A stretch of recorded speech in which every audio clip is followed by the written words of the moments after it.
Sound effect. Can opener whirring. The can opener clicked 3 times before the metal lid peeled back. Chicken flavored. That detail mattered to her. Even at rock bottom, that detail mattered.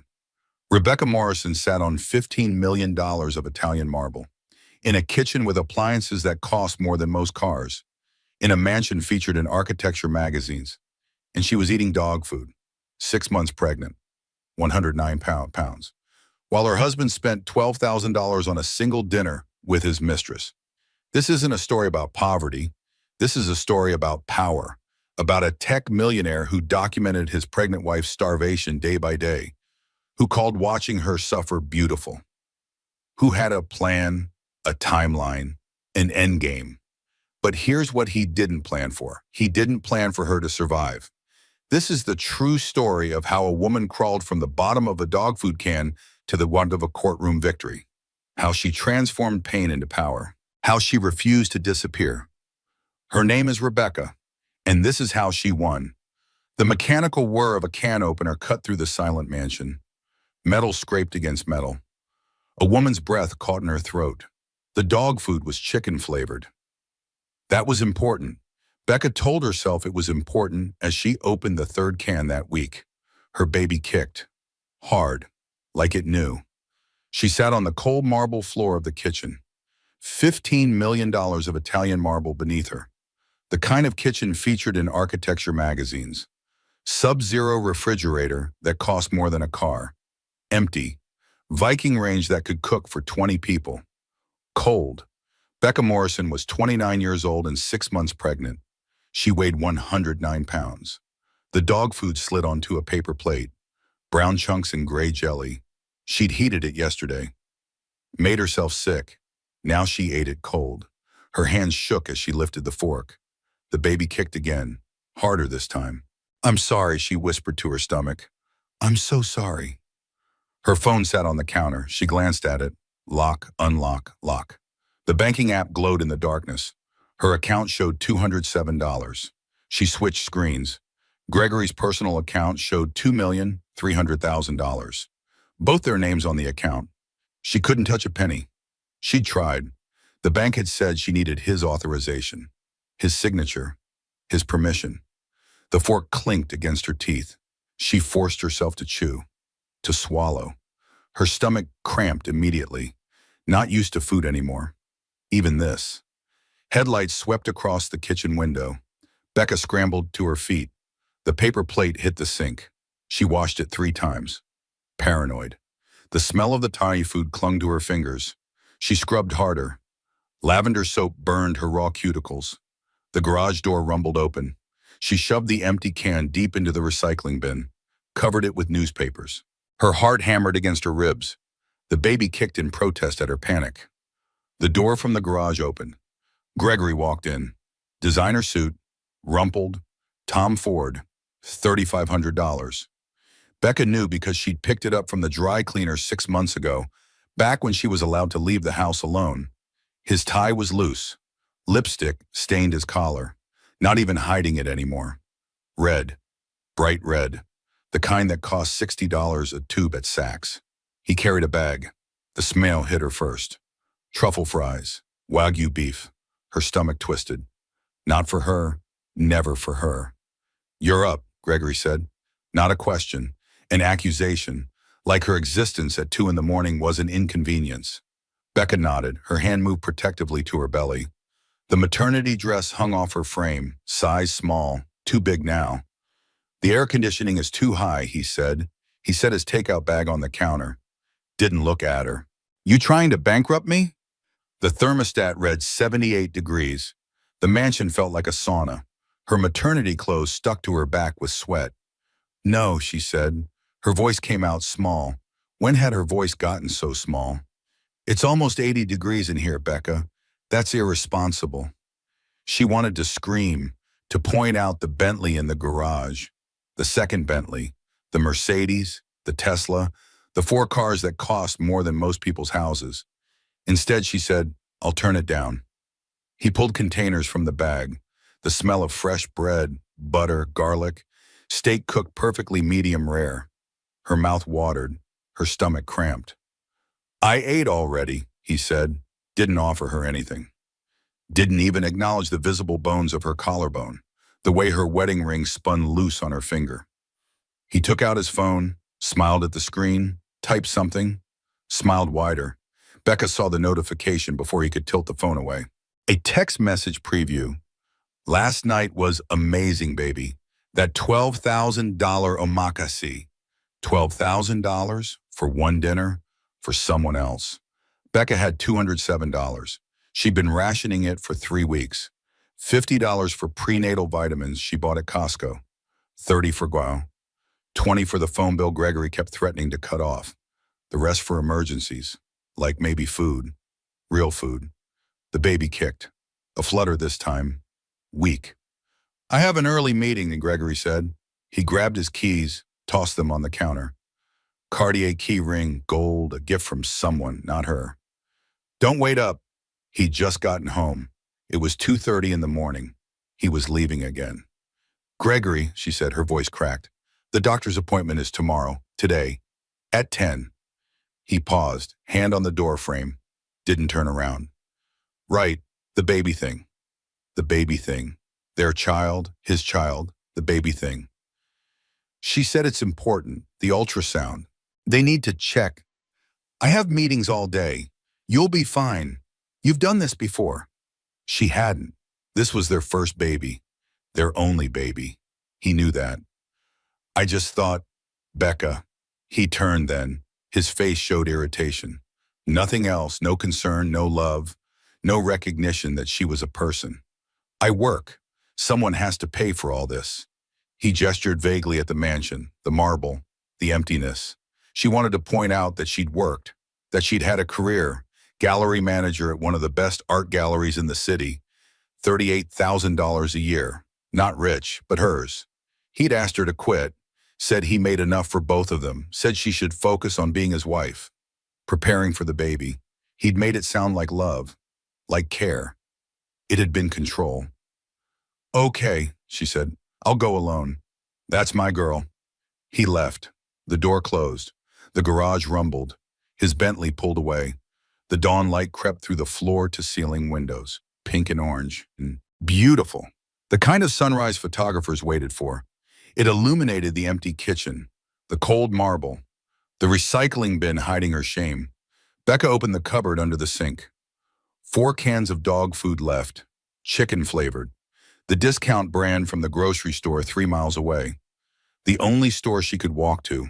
She opened the refrigerator, a jar of pickles, mustard, ketchup packets from takeout restaurants. All his, not for her. Her stomach cramped again. The baby kicked. Weaker now. I'm trying, she whispered. I promise I'm trying. But trying wasn't enough when you were drowning. And Becca Morrison was drowning in a $15 million mansion with marble floors and empty rooms and a husband who'd rather spend $12,000 on dinner with someone else than buy his pregnant wife groceries. She opened another can of dog food, the mechanical whir of the can opener. Metal on metal. Her hands shook less this time. Maybe that was worse. The medical building smelled like antiseptic and anxiety.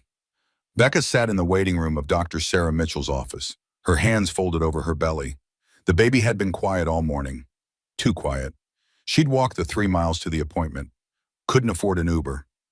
Gregory had the cars, all of them. She had a license but no keys, no permission.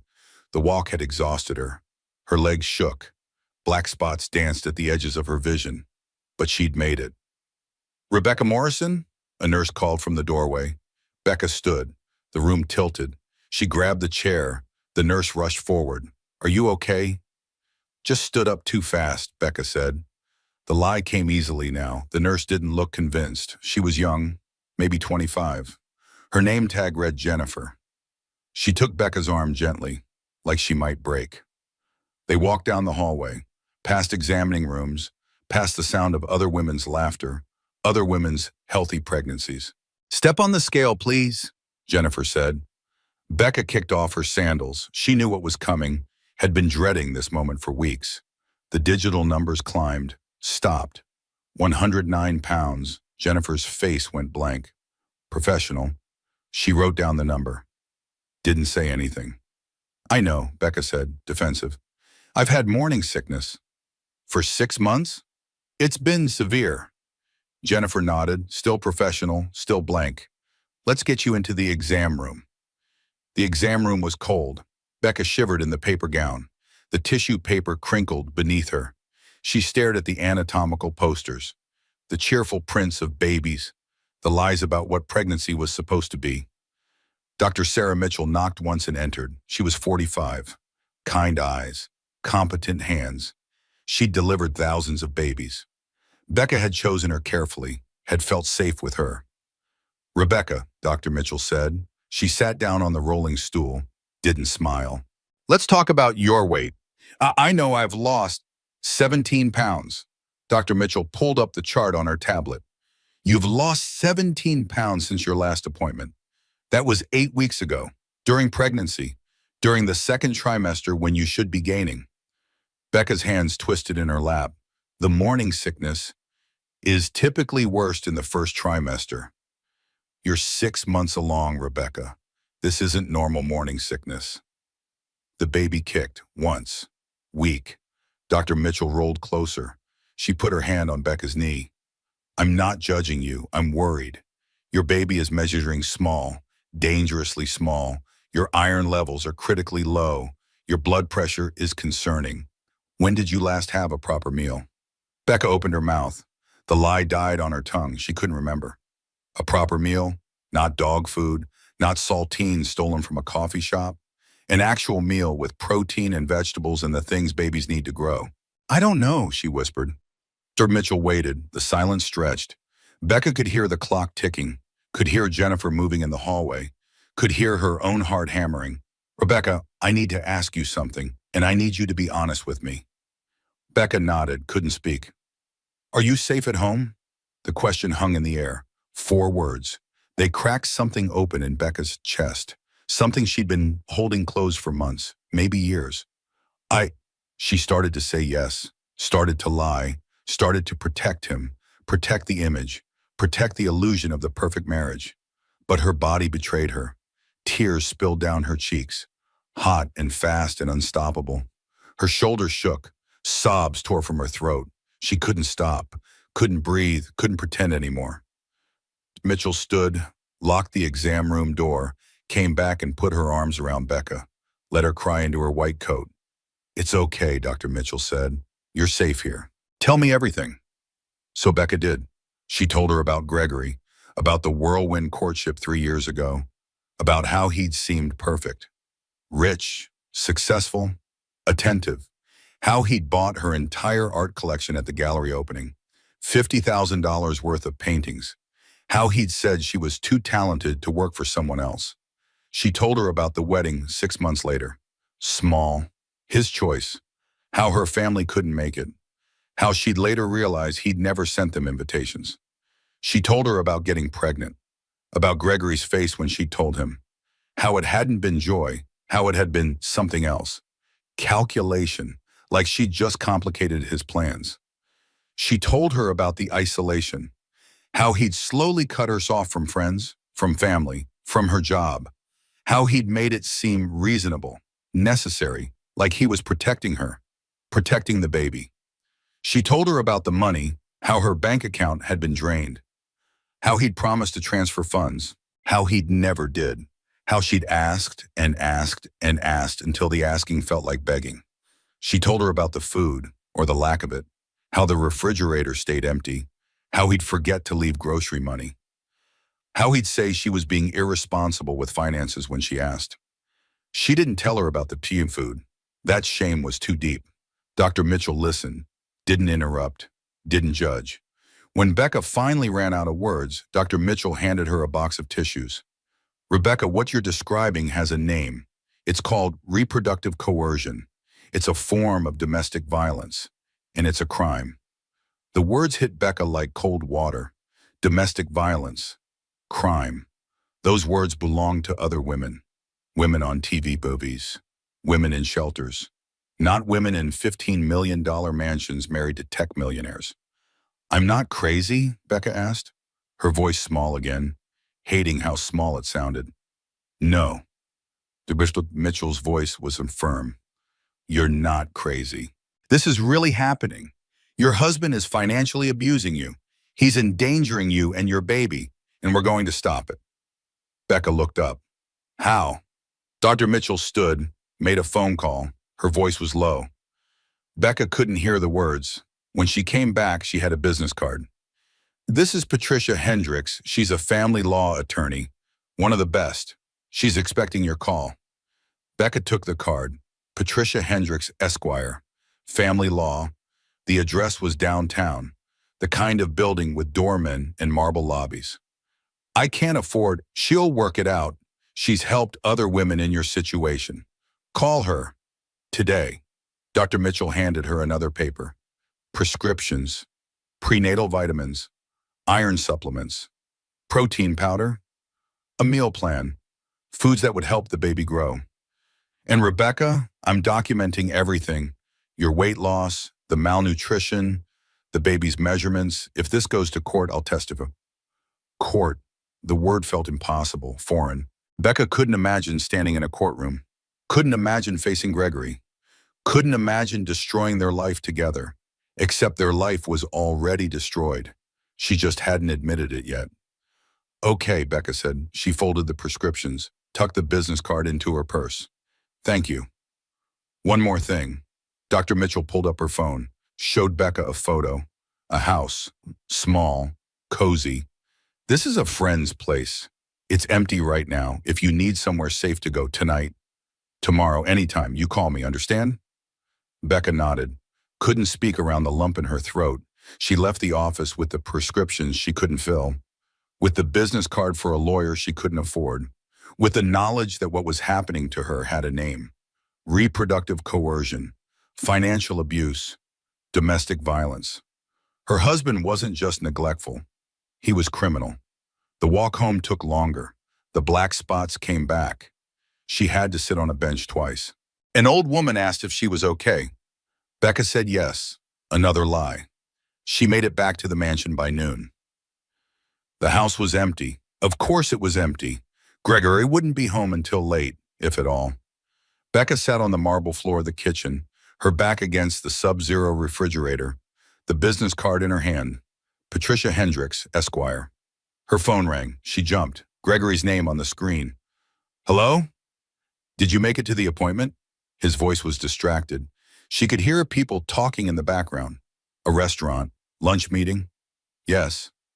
Everything fine with the baby thing? The baby thing. Not our baby. Not your daughter. The baby thing. They want me to gain weight. The baby's measuring small. So eat more. Simple, like she hadn't thought of that. Like there was food in the house. Like she had money for groceries. Gregory, I have to go. Client's here. We'll talk tonight. He hung up. Becca stared at her phone, at the banking app. $207. At the business card. Patricia Hendricks. She made the call before she could change her mind. The phone rang once, twice, 3 times. Patricia Hendricks. Hi, Dr. Sarah Mitchell gave me your number. My name is Rebecca Morrison, and I think I need help. Patricia Hendricks had a voice like steel wrapped in silk. Professional, kind, deadly when it needed to be. Rebecca, I'm going to ask you some questions.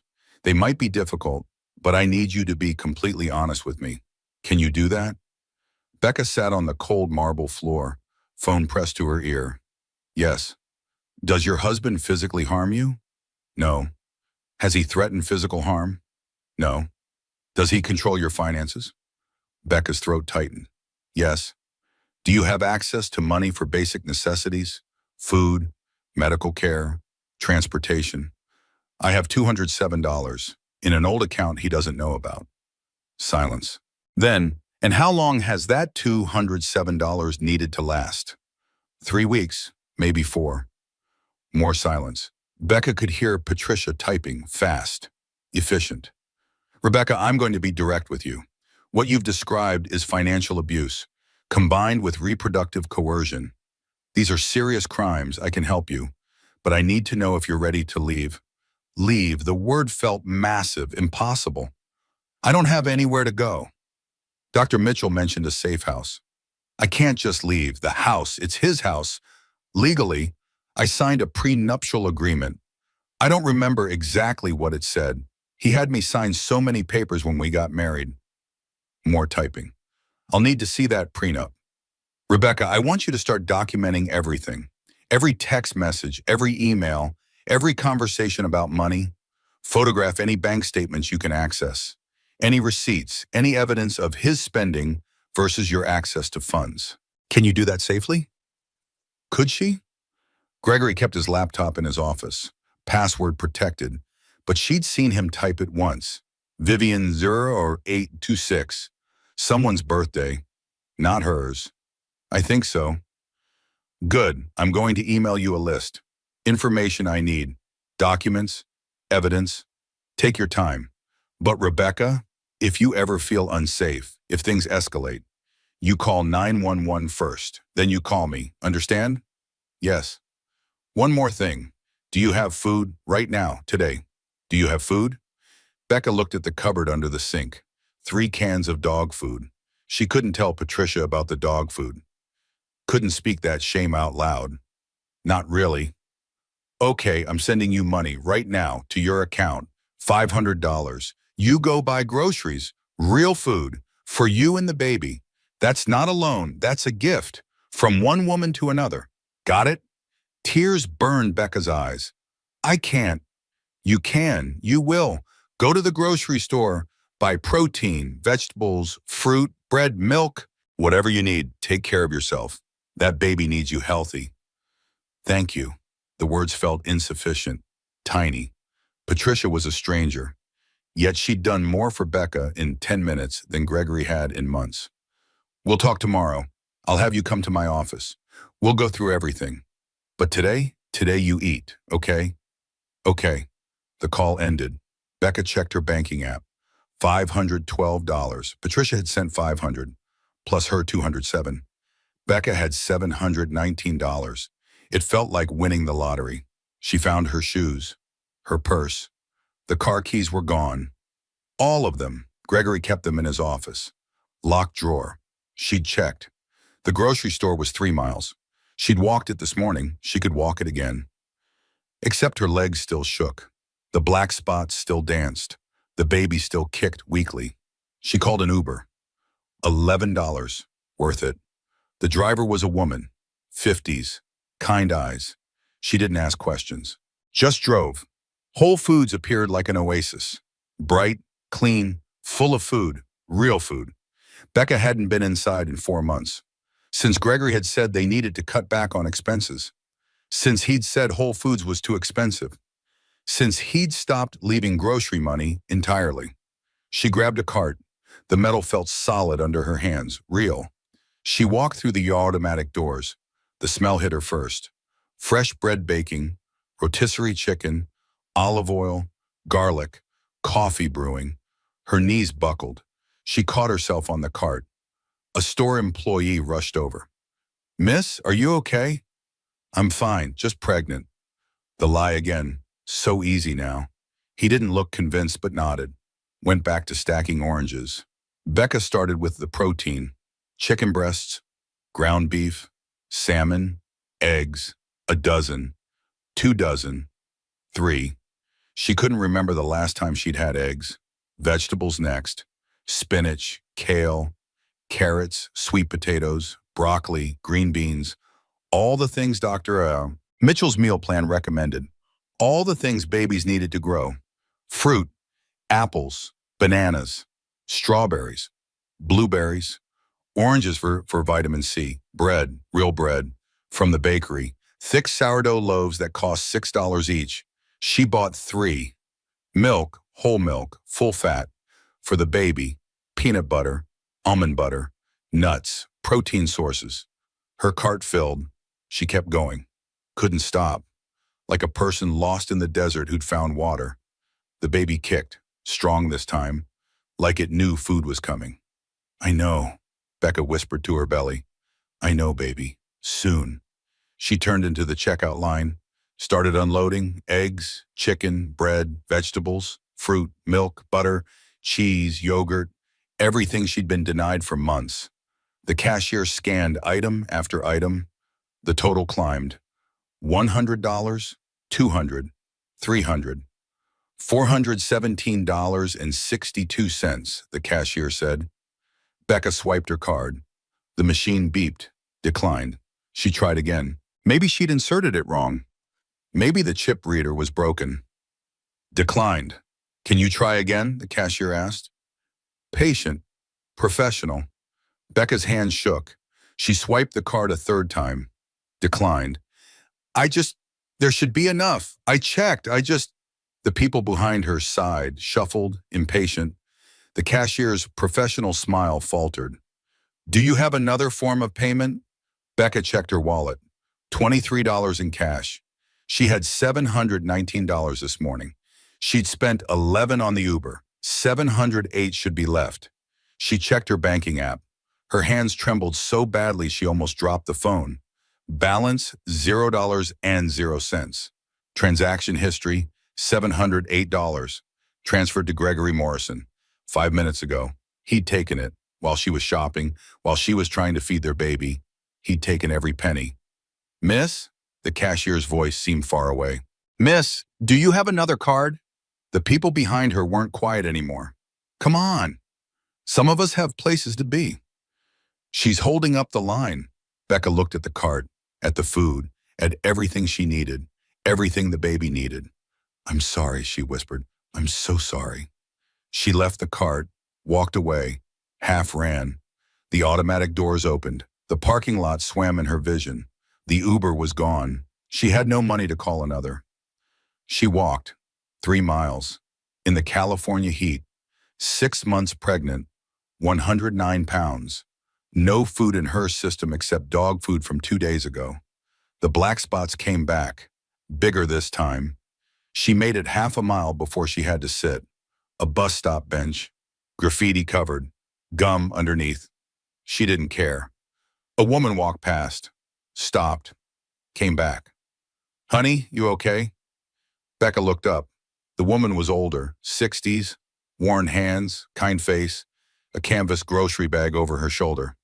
I'm fine. You don't look fine. You look like you're about to pass out. I just need to rest. The woman sat down next to her, didn't ask permission, pulled out a water bottle from her bag, unopened, handed it to Becca. Drink. Becca took it, unscrewed the cap. The water was cold, clean. She drank half the bottle in one go. When did you last eat? The woman asked. Yesterday. Another lie, 2 days ago, the dog food. But she couldn't say that. The woman pulled out a granola bar, then an apple, a bag of almonds, put them in Becca's lap. Eat. I can't take your eat. I ain't at asking twice. Becca ate. The granola bar tasted like heaven. Oats and honey and chocolate chips, real food, human food. She started crying while chewing. The woman patted her hand, didn't say anything, just sat with her while she ate, while she cried, while the baby kicked stronger, fed for the first time in days. You got someone? The woman asked finally. My husband. The woman looked at her, really looked, saw the bones, the tears, the wedding ring spinning loose on her finger. That ain't what I asked. You got someone? Becca thought about Marley, her college roommate, best friend. They talked every day for years, until Gregory, until he'd said Marley was jealous of their happiness, until he'd convinced Becca that Marley was toxic, until Becca had blocked her number to keep the peace. I used to. Maybe it's time to find them again. The woman stood, pulled out her wallet, took out a $20 bill, pressed it into Becca's hand. You take this, you get yourself a ride home. You call whoever you used to have. And honey, that man who's got you looking like death warmed over while you're carrying his baby, he ain't worth protecting. The woman walked away before Becca could protest, could refuse the money, could say anything. Becca sat on the bus bench, held the $20 bill, ate the almonds, drank the water. She called an Uber with the $20. The driver asked if she was okay. She said yes. She made it back to the mansion by 4 o'clock. The house was still empty. The refrigerator was still empty. The cupboard still held 3 cans of dog food. But something had shifted, something the woman at the bus stop had said. He ain't worth protecting. Becca had been protecting Gregory, protecting his image, protecting the illusion of their perfect life, while he'd been destroying her. She opened Gregory's office door. His laptop sat on the mahogany desk, $11,000 desk, handcrafted, Italian. She knew because he'd told her, bragged about it. She sat in his leather chair, turned on the laptop, password, Vivian's 826. The screen unlocked. Becca started photographing everything. Gregory's laptop opened like a window into a life Becca didn't know existed. She started with his email. The inbox was full, mostly work, some personal, nothing from her. He never emailed her. Why would he? They lived in the same house. She scrolled down, looking for what, she wasn't sure. Evidence, proof, something to justify the feeling in her gut that this wasn't just neglect. This was intentional. She found the credit card statements first, PDF attachments, months of them. She opened the most recent, American Express Centurion, the black card, no spending limit. The charges scrolled down, page after page. Her eyes caught on certain lines. Le Bernardin, New York, $8,500. Nobu, Malibu, $12,000. Daniel, New York, $9,800. 11 Madison Park, $15,000. All within the last 2 months. All charged to the card with both their names. All for dinners she'd never eaten. She kept scrolling. Cartier, $89,000. Tiffany, $47,000. Chanel, $23,000. In 3 months, Gregory had spent over $400,000, while she'd been eating dog food. Becca's hands shook. She photographed every statement, every charge, every proof of the grotesque disparity between his life and hers. Then she saw the social media tabs. Instagram, Twitter, Facebook, all logged in, all open. She clicked Instagram. His profile was private, boring, professional. Photos of tech conferences, business achievements, nothing personal. But his search history told a different story. Recent searches, Vivian Cross, Viv Cross, Vivian Lux. Becca clicked the first name, Vivian Cross. The profile loaded. A woman, 26 years old according to her bio. Stunning, red lips, perfect body, perfect life. 500,000 followers. The photos were a catalog of luxury, private jets, designer clothes, exotic locations, jewelry, cars, restaurants, and Gregory. In so many photos with Gregory. Becca scrolled, her breath caught on every image. Vivian in a red dress. Caption, celebrating my baby's new Bugatti. Blessed, our lucky girl. Vivian with champagne. Caption, best birthday ever. Baby spent $47,000 on dinner and surprised me with Cartier. Vivian on a yacht. Caption, when your man takes you to St. Bart's for the weekend, living my best life. Each photo was dated. Becca matched them to her calendar, to her own life. The Bugatti photo, 3 weeks ago, the day Becca had asked Gregory for grocery money and he'd said they needed to cut back. The birthday dinner, Becca's birthday was 3 days before Vivian's. Gregory had forgotten, given her nothing, not even a card. The St. Bart's trip, the weekend Becca had been hospitalized with dehydration. Gregory had said he couldn't visit, work emergency. He'd been in St. Bart's. Becca scrolled back. 6 months of posts. The timeline matched perfectly. When Gregory had started working late, when the grocery money had stopped, when he'd moved to the guest room. Every moment of Becca's starvation was documented in Vivian's Instagram feed as a luxury purchase. A fancy dinner, a weekend trip.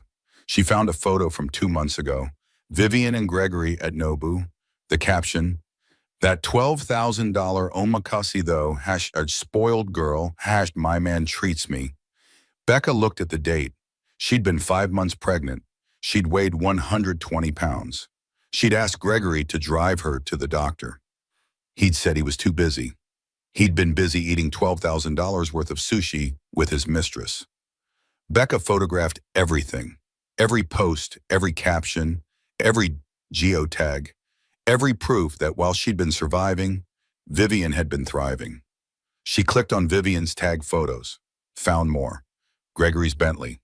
Caption, "My baby lets me drive his toys." A photo of Gregory's office. Caption, "Love visiting babe at work, hatch power couple." A photo of jewelry. Caption, "When he surprises you at the office with Tiffany, hashtag wifey material." Wifey material. Becca was the actual wife. Starving, forgotten, replaced. She moved to Gregory's phone records. The bill was online. She clicked through. Outgoing calls in the last month. 417 to Vivian's number. Some lasting 3 hours. 4 hours, 5 hours. Outgoing calls to Becca's number. 0. Texts to Vivian. 3,200 in the last 90 days. Text to Becca. 47. All logistical. "I'll be late. Don't wait up. I'm busy." She clicked through his text messages on the laptop. He had them synced, a feature he probably forgot about. The messages to Vivian were different, sweet, attentive, loving. "Can't wait to see you tonight, beautiful. Thinking about you. You looked incredible last night. I'm the luckiest man alive. Bought you something special. You're going to love it. My meeting ran late. Be there in 20. Miss your face." When the messages to Becca were cold, transactional, cruel. "The AC is too high again. You need to stop being so irresponsible with money. I don't have time for this right now. Why are you always complaining? You're being dramatic." Becca felt something break inside her chest, not her heart. That had broken months ago. Something deeper, the last piece of her that had believed this was salvageable. That maybe if she tried harder, if she was better, if she just understood what he needed. This wasn't about her. This had never been about her. He'd chosen someone else, and he was systematically destroying Becca to make room for his new life. She found his email drafts. Personal email, the ones he never sent, just typed out, like a diary. Her hands hovered over the mouse. Some instinct told her this was it. This was the proof Patricia needed. She clicked. The drafts loaded, dozens of them, all addressed to himself, all dated, all documenting. She read the first one. Day 47, she's noticeably weaker. Doctor appointment coming up. Need to intercept any intervention. V wants the house cleared by month 6. Timeline's tight. Day 47, 47 days of intentional starvation. Documented, tracked, planned. She read the next one. Day 61, transferred funds out of joint account today. She tried to buy groceries online, had the card declined. Beautiful watching the realization hit. V picked out nursery furniture for her new condo. Ironic. Beautiful. He'd called her suffering beautiful. She kept reading, each draft more damning, each entry more calculated.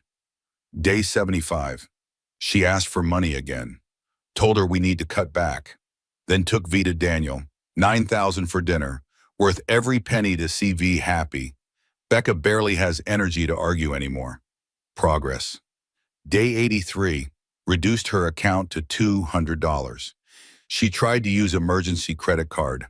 Had it declined. Perfect. Viv wants to go to Paris next month. Already booked the trip.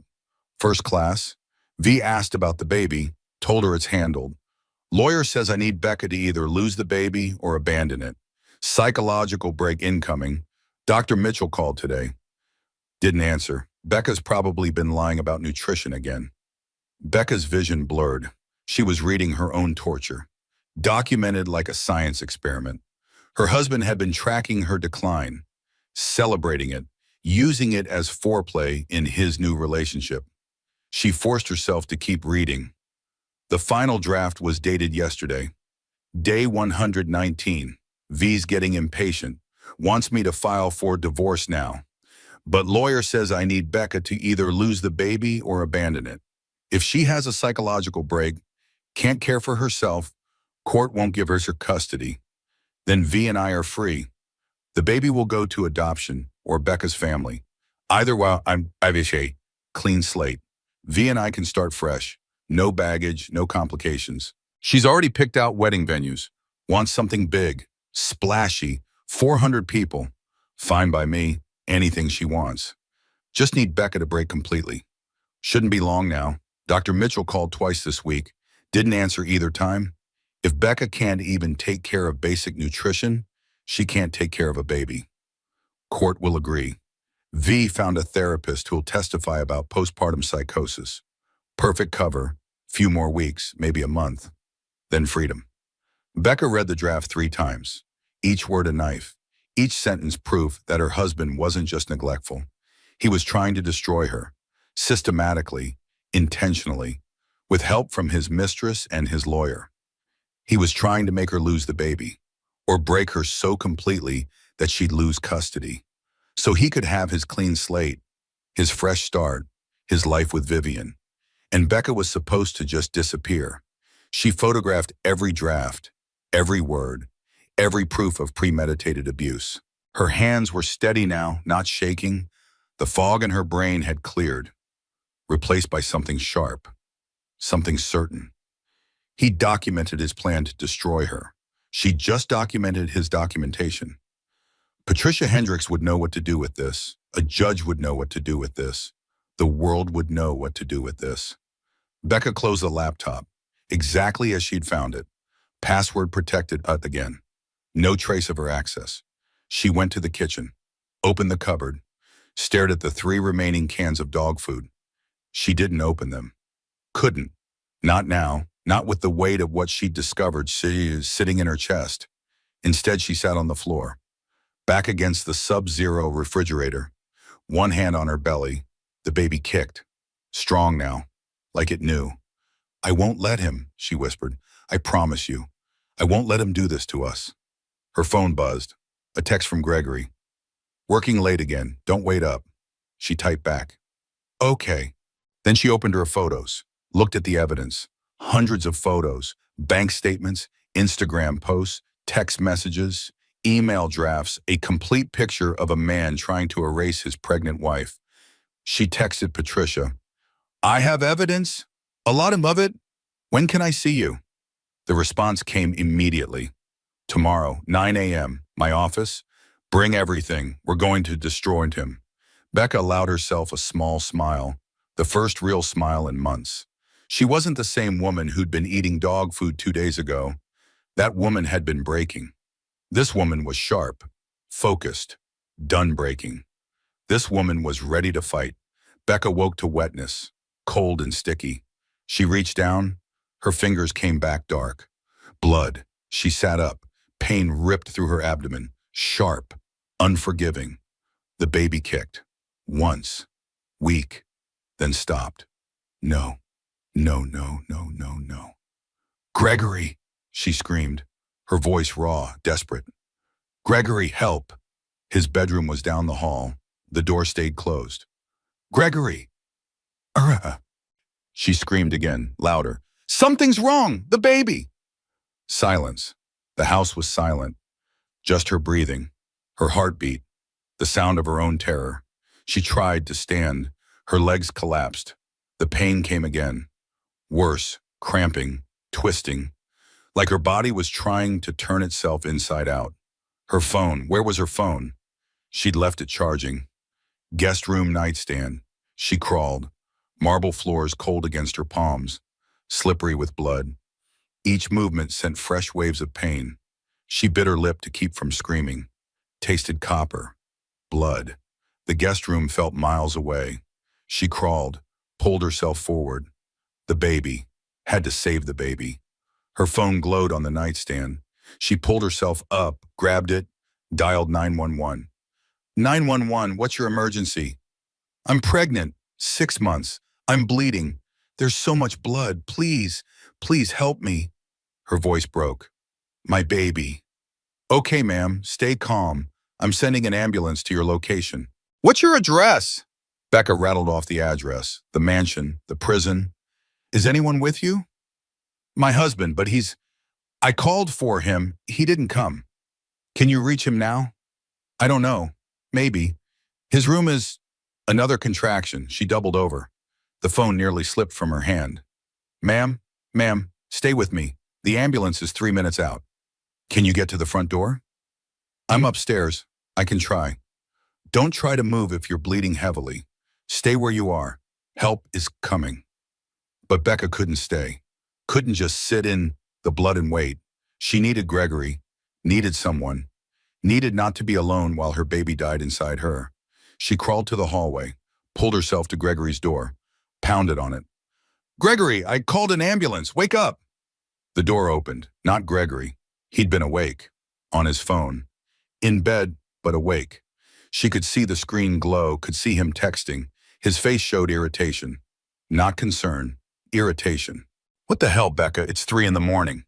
She was on her hands and knees, blood soaking through her nightgown, tears streaming down her face. "The baby. I'm losing the baby. I called an ambulance." He looked down at her. She'd never forget that look. Cold, calculating. For just a second, she saw something in his eyes. Not fear for their baby, not concern for her. Relief. He wanted this. "You're being dramatic," he said. "It's probably just spotting. That's normal." "This isn't spotting. Please, come with me. The ambulance. I have an early meeting. I need to sleep." He started to close the door. She grabbed the frame. Her bloody hand left prints on the white paint. "Gregory, please, I'm scared." For just a second, something flickered across his face. Maybe guilt, maybe conscience, but it died as quickly as it came. "Call me if it's actually serious." He closed the door. She heard the lock click. Becca sat in the hallway, blood pooling beneath her. The man she'd married had just locked his door while she miscarried. Sirens wailed in the distance, getting closer. She crawled to the stairs, made it down 3 steps before her strength gave out. She sat, held her belly, whispered apologies to the baby who might already be gone. The doorbell rang, then pounding. "Fire department. Anyone home?" She tried to answer. Her voice wouldn't work. Too weak. The door opened, not locked, never locked. What did they have to fear? They lived in the rich neighborhood, the safe one, Viwas. Footsteps, running. "Up here, female patient, pregnant, active bleeding." 2 paramedics appeared, young, competent, kind. "Hey there, I'm Marcus. This is Lisa. We're going to take care of you, okay?" Becca nodded, couldn't speak. "How far along are you?" 6 months, 24 weeks. "When did the bleeding start?" "I don't know. I woke up. There was blood. So much blood." Lisa was taking vitals. Blood pressure cuff, pulse ox, stethoscope. Her face stayed professional. But Becca saw her exchange a look with Marcus. Not good. The look said not good. "Ma'am, we're going to transport you to St. Mary's. It's 3 minutes away. Best OB emergency in the city. Is there someone we can call, family? Your husband?" "He's here, upstairs. He's..." "What? Asleep? Awake and uncaring? Hoping she'd lose the baby?" "Marcus, go get him," Lisa said. Marcus stood, went upstairs. Becca heard pounding. "Sir, your wife needs you. Open the door." Silence, more pounding. "Sir, this is the fire department. Open the door." The lock clicked. Gregory's voice, annoyed. "What?" "Your wife is being transported to the hospital. She needs you to come with us." "I told her I have an early meeting. She's fine. She's always being dramatic about something." Becca heard Marcus's voice change. No longer professional, hard. "Sir, your wife is hemorrhaging. She might be losing your baby. You need to come with us, now." "Fine, let me get dressed." Marcus came back down. His face was tight, angry. "Your husband's coming." "No, he's not," Becca whispered. "He doesn't want this baby. He doesn't want me." Marcus knelt beside her, lowered his voice. "That true?" She nodded. "Okay, here's what we're going to do. We're getting you to the hospital. The doctors there are the best. They're going to do everything they can for your baby. And if your husband doesn't show up, I'm calling the police. What he just did, leaving you like that, that's neglect at minimum, possibly worse, you understand?" Becca understood. The ambulance ride was a blur. Pain, lights, Lisa holding her hand, talking to her, keeping her conscious. "Stay with me, Rebecca. We're almost there. Tell me about your baby. Do you know if it's a boy or girl?" "Girl, I think. I wanted to wait. Find out at birth. But I know it's a girl." "What are you going to name her?" Grace, because I need grace, because we both need grace. That's beautiful. Grace is going to be okay. You are both going to be okay. But Lisa's face said she wasn't sure. The monitor's beeping said she wasn't sure. The way Marcus drove said she wasn't sure. They pulled up to St. Mary's. Emergency entrance. Doctors waiting. A team. 24 weeks. Heavy vaginal bleeding. Hypotensive, tachycardic. Possible placental abruption. They transferred her to a gurney, wheeled her inside. Fluorescent lights, white coats, urgent voices. Someone put a Doppler on her belly, searching, searching. The silence stretched. Then, a sound, fast, strong, thump, thump, thump, thump. I've got fetal heart tones, 142, good variability. The baby, Grace, she was alive. Becca started crying, relief so intense it hurt worse than the contractions. Okay, Rebecca, we're going to run some tests, ultrasound, labs, figure out what's going on. You're at St. Mary's, you're safe. Your baby's heartbeat is strong. That's a good sign. We're going to do everything we can. A face appeared above her, familiar. Dr. Sarah Mitchell. Rebecca, I'm here. I got a call from the EMTs. I came straight over. Dr. Mitchell, my baby. Please save my baby. We're going to do everything we can. But first, tell me, when did you last eat? Real food, not snacks, an actual meal. Becca couldn't answer, didn't want to answer. The shame was too deep. Dr. Mitchell already knew. Your body doesn't have enough resources to support this pregnancy. Your baby's been in distress for weeks, maybe months. This is a warning. Your body is saying it can't do this anymore. I'll do better. I'll eat. This isn't your fault. Do you understand me? This is not your fault. But it felt like her fault. She'd let it get this bad. She'd stayed. She'd protected Gregory. She'd been too weak to leave. Where's your husband? Home. He has an early meeting. Briar Mitchell's jaw clenched. Okay, we'll deal with that later. Right now, we're focused on you and Grace. They wheeled her to ultrasound. The technician was quiet, professional. The wand pressed against her belly, cold gel. The screen showed shadows and shapes. A tiny form. Grace. There's your baby, the technician said. See, she's moving. That's good. Heart rate is strong. Fluid levels are low but not critical. The bleed appears to be resolving. You're going to be admitted for observation. Probably a few days. We need to get nutrition into you. Fluids. Build up your resources. She's okay? She's a fighter. But Rebecca, Dr. Mitchell is right. Your body is at its limit. If this happens again, we might not be able to stop it. You understand? Becca understood. Choose. The baby or Gregory. Her life or his control. It wasn't really a choice at all. They admitted her. 4th floor, maternity ward, a private room, IV fluids, fetal monitor. The constant reassuring sound of Grace's heartbeat. Dr. Mitchell came back. I called someone. I hope that's okay. Who? Your friend. Or Marley Stevens. She's listed as your emergency contact from 2 years ago, before you updated it to just Gregory. Becca's heart clenched. Marley, I haven't talked to her I know, she's on her way. And Rebecca, I also called Patricia Hendricks. She's coming too. And one more person, the neighbor who called 911. I didn't call, I called from inside. Someone else called. A man. Said he'd been watching your house for months. Said he'd seen enough, that he was a witness to whatever was happening. His name is Frank Donnelly. He's outside, wants to know if you're okay. Frank Donnelly, the neighbor, the one who walked his dog past their house twice a day, the one who'd waved sometimes, the one Becca had been too ashamed to wave back to. He'd been watching. He'd been documenting. He'd called for help when Gregory wouldn't. He can come in, Becca said. Everyone can come in. I'm done hiding. Dr. Mitchell smiled. Good, because they're all in the waiting room. And they're all ready to fight for you. Becca closed her eyes. Grace's heartbeat filled the room. Steady, strong, alive. For the first time in months, Becca wasn't alone. Frank Donnelly was 67 years old with the bearing of a man who'd seen everything and was no longer impressed by much. He knocked once on the hospital room door and entered without waiting for permission. You're alive, he said. Not a question, an observation. Becca nodded from the hospital bed. The fetal monitor beeped steadily. Grace's heartbeat. Frank's eyes went to the sound, softened slightly. Baby okay? For now. He pulled a chair close to the bed, sat down heavily, pulled out his phone.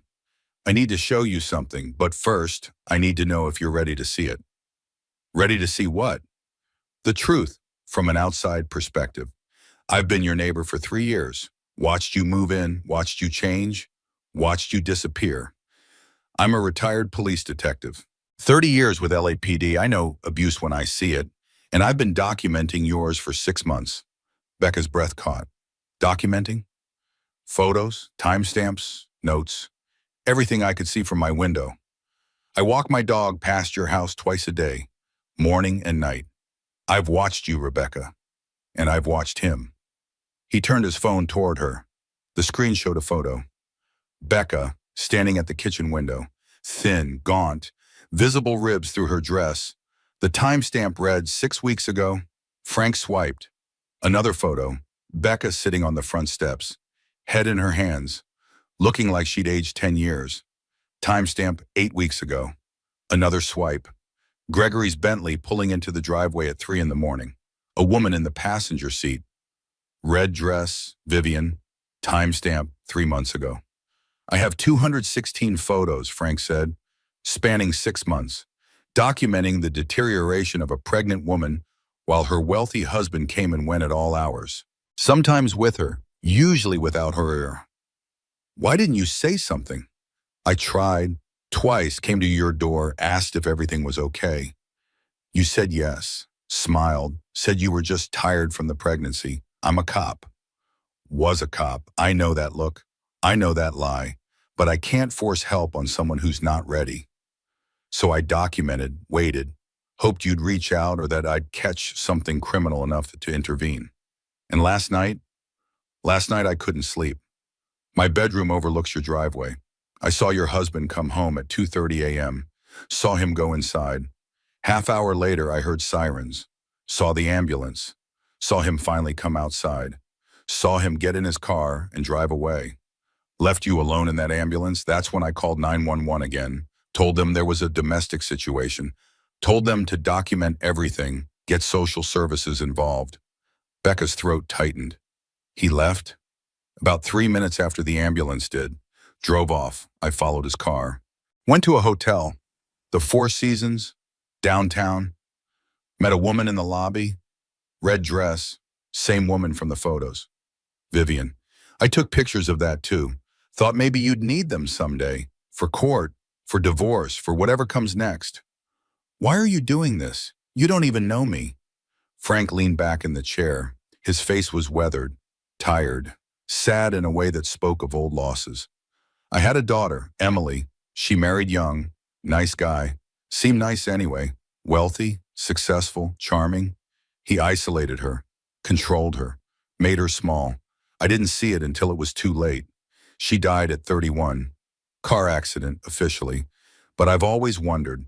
She was driving home from his office after a fight. She wasn't wearing her seatbelt. Emily always wore her seatbelt. Always. His voice cracked. He cleared his throat. I didn't save my daughter, but I'll be damned if I stand by and watch another woman disappear into a rich man's control. So yes, I documented, and now I'm here. And I'm a witness to all of it. Becca started crying. I'm sorry about Emily. Don't be sorry. Be alive. Be angry. Be whatever you need to be. But don't be sorry. None of this is your fault. The door burst open. A woman rushed in, dark hair, athletic build, familiar face that Becca hadn't seen in too long. Becca! Marley Stevens looked exactly the same, except for the fury in her eyes. Marley, Becca's voice broke.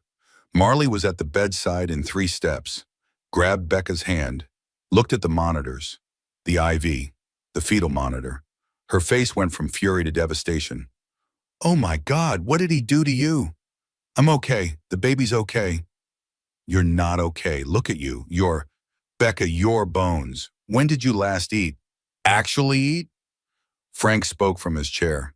You must be Marley. Der Mitchell mentioned you. I'm Frank, the neighbor. Marley barely glanced at him. Her focus was entirely on Becca. I tried calling. For months. Your number was disconnected. I went to the house. He answered. Said you were sleeping. Said you didn't want to see me. Said the pregnancy was hard and you needed space. I believed him. I'm so sorry. I should have pushed harder. It's not your fault. He blocked you. On my phone, I didn't know until... Becca stopped. Until when? She couldn't remember when she'd realized Marley wasn't calling. Couldn't remember when she'd stopped existing outside the mansion walls. What can I do? Tell me what you need. I'll do anything. I need you to not leave. I need someone who isn't him. Someone who remembers who I used to be. I'm not going anywhere. Dr. Mitchell called me at 4 a.m. I broke about 6 traffic laws getting here. I'm staying. I'm taking personal leave from work. I don't care. You're more important. The door opened again. A woman in a navy suit, confident, stride, sharp eyes. Patricia Hendricks. Rebecca, how are you feeling? Like my life fell apart. Good. That's the first step. Acknowledging the situation. I've been reviewing the evidence you sent last night. The photos of his laptop, the Instagram posts, the email drafts, the credit card statements. It's more than enough. It's damning. We can use all of this. Patricia noticed Frank, extended her hand. Patricia Hendricks, family law. Frank shook it. Frank Donnelly, witness. I have additional evidence. Photos, timestamps, documentation of the husband's patterns, the other woman. Everything from an outside observer. Patricia's eyes lit up. Perfect. I'll need copies of everything. Already done. Printed and organized. 3 copies, one for you, one for the police, one for Rebecca. The police? Becca asked. What he did is criminal, Patricia said. Financial abuse, reproductive coercion, possibly attempted fetal homicide, depending on how the DA wants to charge it. We're not just talking divorce, Rebecca. We're talking criminal charges, prison time potentially. The word felt surreal, prison. Gregory in prison. It should have felt satisfying. Instead, it just felt sad, like mourning what was supposed to be and never was. I want full custody, Becca said, her voice stronger now. I want every penny he owes me. I want the house, and I want him to never touch another woman the way he touched me. We can do all of that, but first you need to get healthy, you and the baby. Can you stay here? Let them feed you? Build up your strength? Yes. Good. Frank, I need those photos. Marley, I need you to stay with Rebecca. Don't let her husband near her. If he shows up, call security immediately. I'm filing emergency orders today. Restraining order. Freeze on all accounts. Emergency custody if the baby comes early. He won't see this coming. Good on it, Marley said, her voice fierce. Let him suffer like he made her suffer. Patricia stood. All business, all competence. Rebecca, this is going to get ugly. He's going to fight. He's going to lie. He's going to paint you as crazy, unstable, a bad mother. Are you ready for that? Becca thought about the dog food, the empty refrigerator, the day her card declined at Whole Foods, the email drafts documenting her destruction. Gregory's face last night when he closed his door while she bled. Yes, she said, I'm ready. Then let's destroy him. Becca stayed in the hospital for 3 days. They fed her every 3 hours. Protein shakes, eggs, chicken, rice, vegetables, small portions at first. Her stomach couldn't handle more. But gradually food stopped feeling like punishment and started feeling like fuel. She gained 4 pounds. Grace's movements became stronger, more frequent. The monitors showed improvement. Fluid levels increasing. Heart rate variability good. Growth measurements catching up. Gregory didn't visit once. He texted twice. First text, heard you're in the hospital, hope you're okay. Second text, my lawyer says I need to be there for appearances. What room? She didn't respond. Patricia filed the paperwork. Emergency restraining order. Granted. Gregory was served at his office. Marley had sources who confirmed he'd thrown the papers across the room. Shouted at his assistant, called Becca every name Marley refused to repeat. On the third day, Dr. Mitchell cleared her for discharge. "You're not out of the woods yet," Dr. Mitchell said, "but you're stable. The baby's stable. I want you on bed rest for 2 weeks. Then modified activity, no stress, lots of protein, lots of rest. I'll see you weekly for monitoring." Where do I go? The mansion was legally still Gregory's house. The prenup had been clear. His property, his assets. She'd signed it without reading. He'd rushed her, said it was just a formality. "My place," Marley said immediately. "I have a 2-bedroom. It's not a mansion, but it's safe, it's food, it's yours." Patricia added, "I'm also working on getting the house. The prenup might not hold up. It was signed under duress. You were pregnant. He rushed you, didn't give you time to review, didn't advise you to get separate counsel. A judge might throw it out. How long will that take? Months, maybe a year. But in the meantime, you stay with Marley. You focus on the baby, you get strong, and when we go to court, you show that judge exactly who you are. A survivor, a mother, someone who fought back." They discharged her at noon. Marley drove. Frank followed in his car, said he wanted to make sure they got home safe, said he'd check on them daily, said Emily would have liked Becca. That made Becca cry. Marley's apartment was in Silver Lake. 3rd floor, no elevator, 42 stairs. Marley counted them while helping Becca climb. "Sorry," Marley said. "I know it's not—" "It's perfect," Becca interrupted. And it was. Small, cozy, full of books and art and signs of an actual life. Not a showroom, not a prison, a home. Marley had prepared the guest room, clean sheets, flowers on the nightstand, a basket of prenatal vitamins and healthy snacks. "I didn't know what you needed, so I bought everything." Becca sat on the bed, soft, comfortable, safe. She started crying. "Hey, no, don't cry. What's wrong?" "Nothing's wrong. For the first time in months, nothing's wrong." Marley sat next to her, put an arm around her shoulders. "We're going to get through this, together, like we should have been all along. I'm sorry I didn't push harder. I'm sorry I let him cut you off. It's not your fault. He's good at this, making you doubt yourself, making his control seem reasonable. Well, he's done controlling you. Now we control the narrative. Speaking of which," Marley pulled out her laptop. "I'm writing the story. It goes national tomorrow. I have editorial approval, your story, your voice, the dog food, the Instagram posts, the email drafts, all of it. He's going to be infamous. Will that help in court? It'll help everywhere. Public opinion matters, especially when your husband is a public figure. Tech millionaire, venture capitalist. He's been on magazine covers, given TED Talks. The world thinks he's brilliant, generous, progressive. Time to show them who he really is." Becca's phone rang. Unknown number. She almost didn't answer, but something made her. "Hello? Rebecca Morrison?" A woman's voice. Professional? Clipped. "Yes. This is Claire Ashworth. I'm Gregory's business partner. We need to talk. I know what he did to you, all of it. And I've been documenting everything on my end. Financial records, company funds he misappropriated, money he spent on Vivian Cross that he claimed were business expenses. I have proof, and I want to help you." Becca put the phone on speaker. Marley leaned in. "Why would you help me?" "Because I have a daughter. She's 8.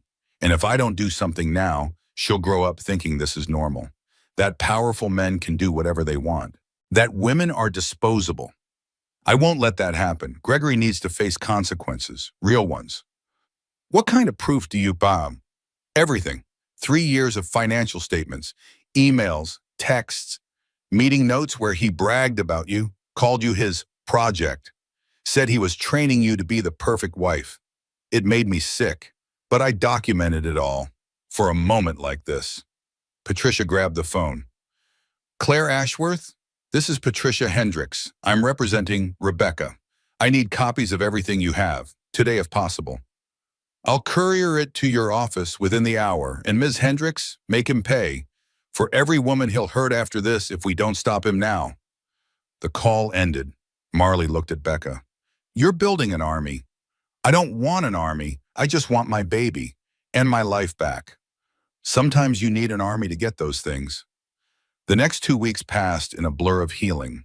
Becca ate, slept, gained weight. Grace grew stronger.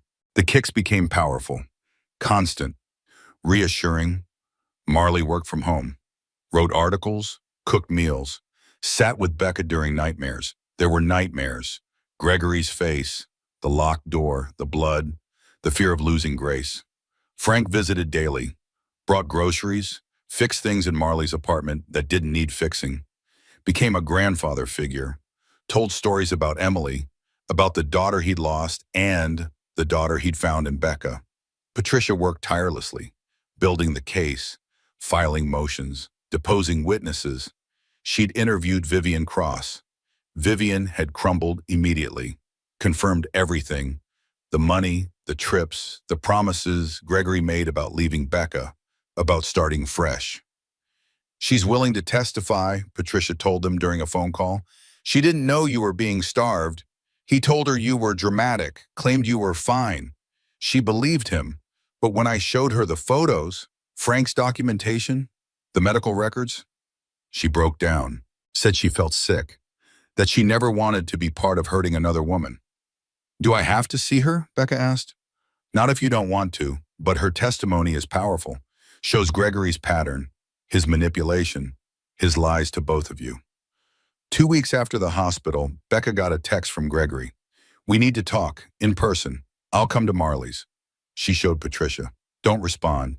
He's panicking. Claire's testimony destroyed him and his company. They've started an investigation, possible embezzlement charges. Your story hits national news tomorrow. He knows his life is imploding. He's going to try to intimidate you or manipulate you. Don't let him. But Becca texted back, against advice, against reason. Fine, 2 p.m. tomorrow, Marley's apartment. Patricia and Marley will be present. You don't get me alone. His response, fine. That night, Becca couldn't sleep. Tomorrow she'd face him, the man she'd loved, the man who'd destroyed her, the man who'd locked his door while she bled. Marley sat with her. You don't have to do this. You can cancel. No, I need to see him. I need to look him in the eye and tell him he failed. He tried to break me, and I'm still here. You're so much stronger than you give yourself credit for. I ate dog food, Marley, for months. I was so weak. No, you survived. Surviving takes strength. Breaking would have been easier. You didn't break. That's not weakness. That's power. The next day at 1:55 p.m., Becca sat on Marley's couch. Patricia on one side, Marley on the other, Frank in a chair by the door, just in case. At 2 p.m. exactly, the doorbell rang. Marley answered. Gregory stood in the hallway. He looked different, thinner, stressed, dark circles under his eyes, disheveled. Good. Gregory, Marley said, her voice ice. Come in. He entered, saw the group. His face tightened. I said we needed to talk, not have an intervention. Sit down, Patricia said. We're all witnesses. Everything you say can and will be used in court. I've advised Rebecca not to speak at all, but she insisted on seeing you, so here we are. Gregory sat, looked at Becca, really looked at her for the first time in months.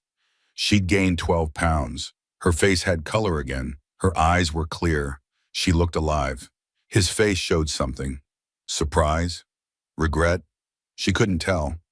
Didn't care. Rebecca, I didn't realize things had gotten so bad. You documented every day, she said quietly. Day 47, day 83, day 119. You knew exactly how bad things were.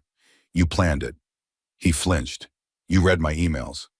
Your drafts, your diary of my torture. Yes, I read them.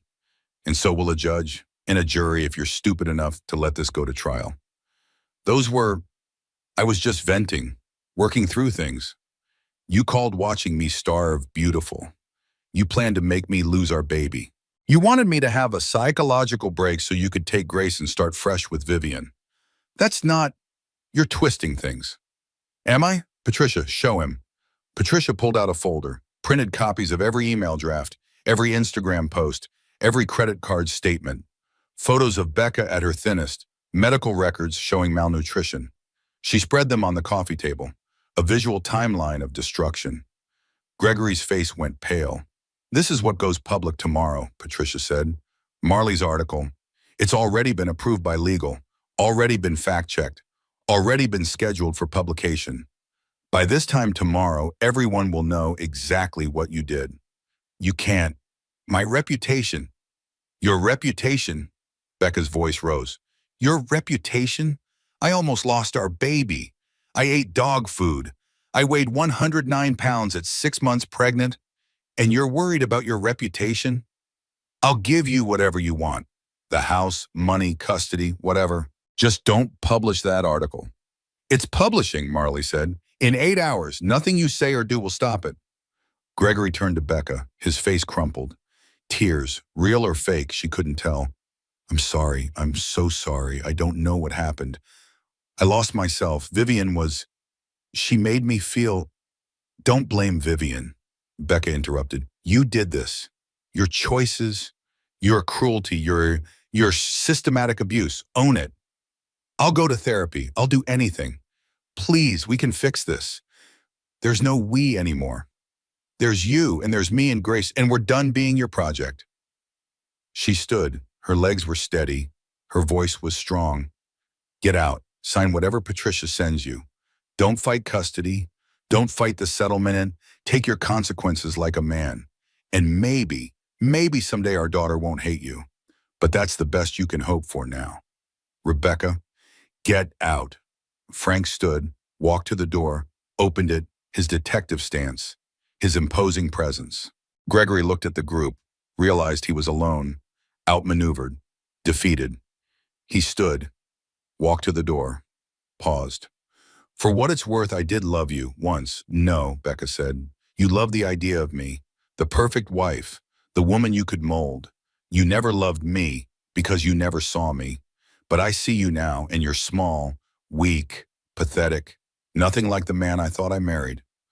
Gregory left, the door closed, the room was silent. Then Becca's legs gave out.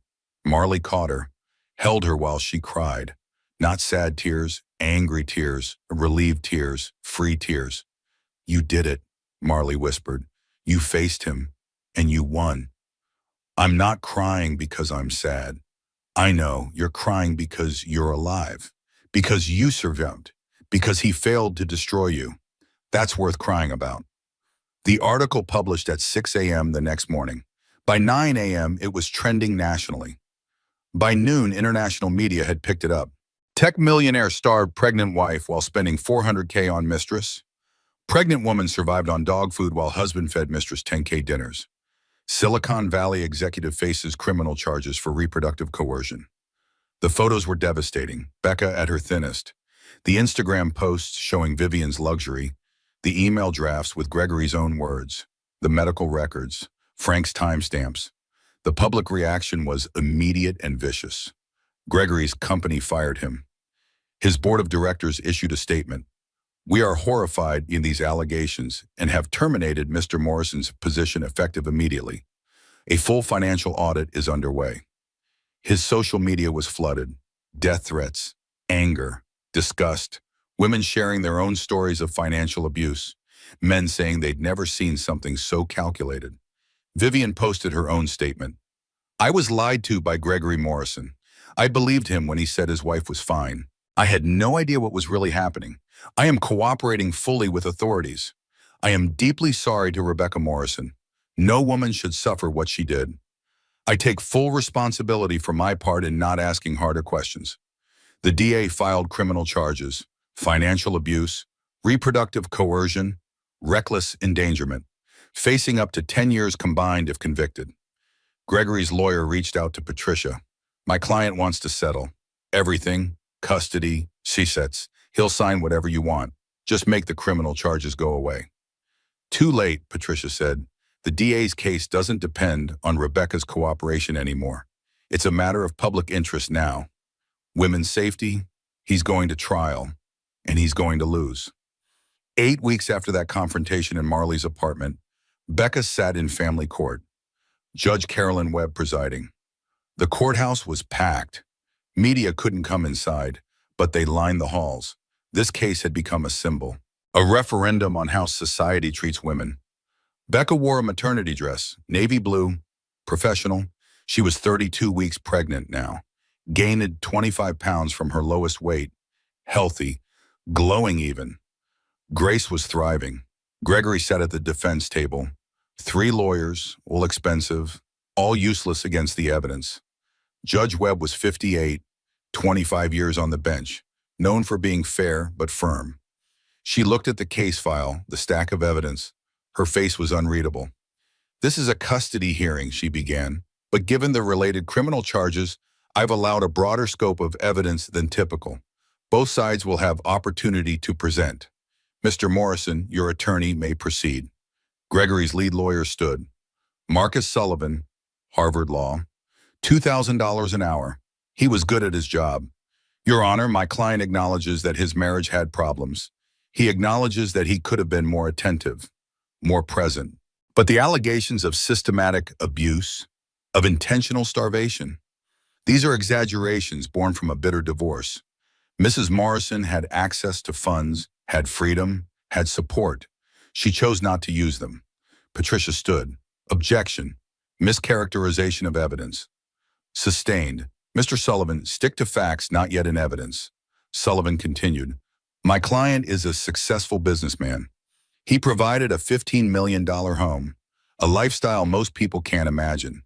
Yes, he had an affair. Yes, he made mistakes, but he didn't abuse his wife. He didn't endanger his child, and he has every right to custody of his daughter."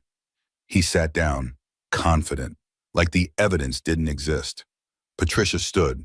She wore a black suit, red lipstick, power dress. "Your Honor, I'd like to call Rebecca Morrison to the stand." Becca stood, walked to the witness box, hand on her belly. Grace kicked, like she knew this was important. The bailiff swore her in. Patricia approached, kind but professional. "Mrs. Morrison, tell the court about your pregnancy, how you felt, what you experienced." Becca took a breath. This was it, the moment to speak her truth to every judge, every lawyer, every person who'd ever been broken by someone they trusted. "I found out I was pregnant 14 months ago. I was excited, scared, but excited. My husband, Gregory, his reaction was different. He didn't seem happy. He seemed calculating, like I'd just become a problem he needed to solve." "When did things change?" "About 2 months into the pregnancy. He started working later, coming home at 2 or 3 a.m. He'd moved to the guest room, said I was snoring, keeping him awake." "And financially?" "He'd always controlled the money, but it got worse. He'd forget to leave grocery money, or he'd say we needed to cut back, that I was being irresponsible. I had an old account from before we married, $200. I tried to make it last." "What did you eat during your pregnancy?" This was the question, the one that mattered. Becca's voice was steady. "Dog food, chicken flavored, the discount brand from the grocery store I could walk to.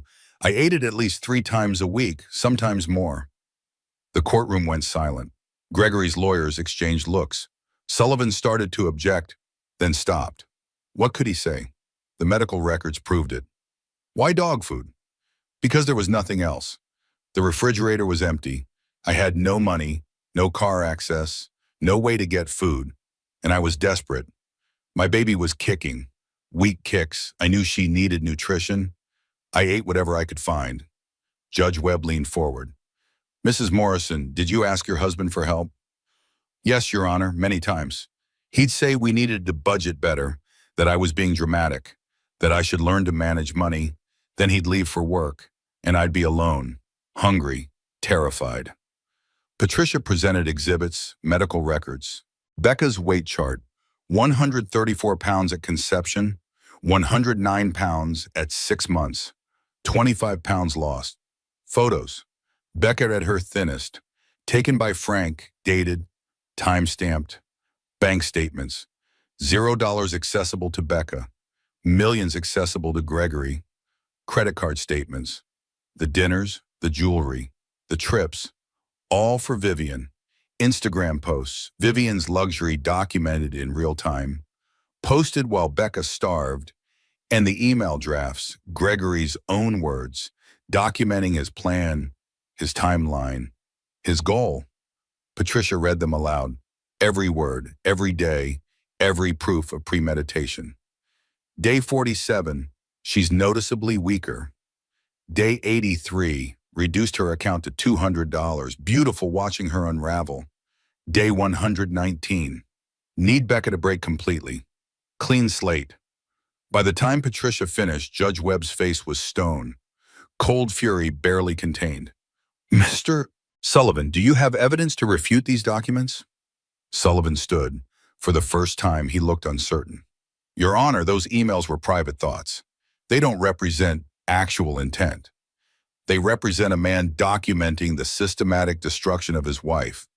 Continue if you have evidence. Otherwise, sit down. Sullivan sat. Patricia called more witnesses.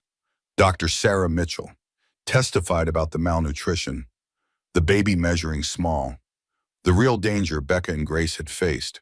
Frank Donnelly testified about the 6 months of observation, the photos, the patterns, Gregory leaving at 2 a.m., coming home at dawn, the woman in red dresses, Marley Stevens, and testified about the blocked phone number, the isolation, the change in Becca from confident to nearly non-existent. Claire Ashworth testified about the company funds, the misappropriated expenses, Gregory's bragging about training his wife. Vivian Cross cried on the stand, testified about the lies Gregory told, the promises he made, how he'd said Becca was fine, just dramatic, how she'd believed him until she saw the truth. Each witness was another nail in Gregory's coffin. Finally, Sullivan called Gregory to the stand, a desperate move. Lawyers rarely put their clients on the stand in these cases. Too risky, Gregory wore a suit, navy blue, his power suit, styled hair, calm demeanor, playing the role. Sullivan asked softball questions about his work, his success, his intentions. Mr. Morrison, did you intend to harm your wife? No, never. I loved her. I still love her. Did you intend to endanger your child? Never. I want to be a father. I want custody. I want to be part of my daughter's life. Sullivan sat, confident again. Gregory had performed well. Patricia stood. She smiled, the smile of a shark who smelled blood. Mr. Morrison, let's talk about the email drafts. You wrote them, correct? Yes. And in them, you documented your wife's weight loss, day by day, correct? I was concerned. I was tracking. You called watching her suffer beautiful. Those were your words. Were you concerned or were you enjoying it? I was just venting. You wrote that you needed her to break completely. Why am I didn't mean. You wrote that if she had a psychological break, you could take the baby. Your words, explain that. Gregory's composure cracked. I was angry. We were fighting. I didn't mean. You spent $400,000 on Vivian Cross in 3 months, while your pregnant wife had $200. That's not fighting, that's financial abuse. I provided a house, a life. She had everything. She had nothing. She had no food, no money, no freedom. You trapped her, you starved her, you documented it, and you called it beautiful. Gregory's face reddened. She's lying. She's always lying. She's manipulative.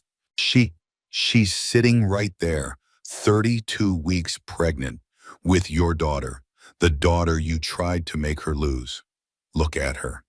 Gregory looked at Becca. Their eyes met. She didn't flinch, didn't look away. She'd eaten his dog food and survived. She'd bled and survived. She'd broken and rebuilt. He couldn't touch her anymore. I rest, Patricia said. Judge Webb looked at both parties. Her face was set. Decision made. I've seen a lot in my years on this bench. Divorces, custody disputes, abuse cases. This is beyond anything I could have imagined. Mr. Morrison, what you did isn't just morally reprehensible. It's criminal. You systematically destroyed your wife during the most vulnerable time of her life. You endangered your own child. You documented it like a science experiment. And now you want custody? Visitation rights? A say in this child's life? She paused, let the weight of her words settle. Full custody to Rebecca Morrison. No visitation for Gregory Morrison unless and until he completes court-ordered therapy, anger management, and parenting classes. Even then, visitation will be supervised only. Your Honor, Sullivan started, I'm not finished. Assets. The prenuptial agreement is void, signed under duress without separate counsel. Mrs. Morrison receives the house, the cars, and a settlement of $8.5 million from Mr. Morrison's personal assets. He will also pay all legal fees, all medical expenses, and child support of $25,000 per month until the child turns 18. Gregory stood. Your Honor, that's... Sit down, Mr. Morrison, or I'll hold you in contempt. You're lucky I can't sentence you to prison. The criminal courts will handle that separately. But in my court, you lose, completely. Mrs. Morrison, you're free. You and your daughter are safe. This court awards you everything, because you deserve everything. You survived, and survival deserves to be rewarded. The gavel came down. Final. The courtroom erupted. Media rushed out to report. Gregory's lawyers packed up, defeated. Patricia hugged Becca. You did it. It's over. Marley cried, happy tears. You're free. Really free. Frank put a hand on Becca's shoulder. Emily would be proud. Becca sat in the witness chair, hand on her belly. Grace kicked. Strong, insistent, alive. She'd won. Not just custody, not just money. She'd won her life back. 3 months later, Becca gave birth. Labor lasted 12 hours. Painful, difficult, beautiful. Grace Eleanor Morrison was born at 7 pounds, 9 ounces. Healthy, perfect, 10 fingers, 10 toes, a full head of dark hair, eyes that already looked wise beyond their newborn days. Dr. Sarah Mitchell delivered her. Marley held Becca's hand. Frank waited in the waiting room with flowers. Patricia texted congratulations. Gregory wasn't invited, wasn't notified, wasn't part of the moment. 2 days later, Becca sat in her hospital room, Grace asleep in her arms. The baby made tiny sounds, snuffles, sighs, the sound of new life. Marley walked in with coffee. Real coffee. First caffeine in months. How are you feeling? Sore, exhausted. Perfect. She's beautiful, Becca. Looks like you. Thank God, I was worried she'd look like him. Even if she did, she'd still be yours, still be perfect. Becca looked down at Grace, this tiny human, this miracle. She'd survived to bring her into the world. They'd both survived. Marley, thank you for everything, for not giving up on me, for coming when Dr. Mitchell called, for letting me live with you, for being here. You're my family, always have been. I'm sorry I let him cut us off. He's good at it, making control seem reasonable, making isolation seem like love. Never again, you hear me? Never again will anyone make you small. The door opened, a nurse wheeled in a bassinet. Time for your first feeding class. Want to try nursing? Becca nodded. The nurse helped position Grace, showed her how to hold, how to help the baby latch. It hurt. No one talks about that. How breastfeeding hurts at first. But Grace fed, strong pulls, good latch. The nurse smiled. Natural, she knows what she needs. After the nurse left, Marley sat in the chair by the window. I got a call this morning from a publisher. About the article? About your story. They want to publish a book. Your experiences, your recovery, your fight. They're calling it Starving for Love, How I Survived My Millionaire Husband's Abuse. Becca looked up. A book? A book, your words, your truth. They're offering a significant advance, and they want to donate half the proceeds to women's shelters, domestic violence organizations, making something good come from something terrible. I don't know if I can, reliving it all, writing it down. Think about it, no pressure. But Becca, your story matters. How many women are living what you lived, thinking they're crazy, thinking it's their fault? Your voice could save them. Grace finished nursing. Becca burped her. Tiny burps. Made them both laugh. I'll think about it. They discharged her 2 days later. Marley drove, carefully, like she was transporting precious cargo. She was. They didn't go to Marley's apartment. They went to the mansion. Becca's mansion now. The court had transferred the title. Gregory had been forced to move out. All his things packed. Gone. The house was empty except for furniture. Becca walked through with Grace in her arms, seeing it different now. Not a prison, just a house. Large, empty, ready to be filled with new memories. You don't have to stay here, Marley said. You could sell it, buy something smaller, somewhere without his ghost. No, I'm keeping it, but I'm making it mine. New paint, new furniture, new everything. He doesn't get to take this from me too. Over the next 3 months, Becca transformed the mansion. Hired a designer, a woman, someone who understood what it meant to reclaim space. They painted every wall. Light colors, bright, open. The marble stayed, too expensive to replace, but they covered it with rugs. Soft, warm, comfortable. The nursery became a haven. Soft yellows, whites, a rocking chair by the window, books lining the shelves, a mural of trees and stars. Grace's room, her kingdom. The kitchen got a total renovation. New appliances, a table, a real dining space. Becca filled the refrigerator, fresh vegetables, proteins, milk, eggs, bread. She'd stand sometimes and just look.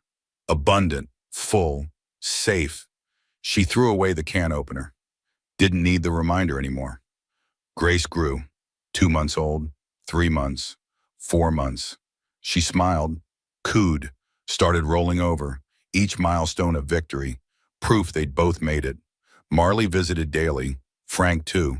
He'd become Grace's honorary grandfather, brought toys, read books, told stories about Emily, about the daughter he'd lost and the family he'd found. Patricia called weekly, updates on the criminal case. Gregory had taken a plea deal. 5 years probation, anger management, therapy, community service.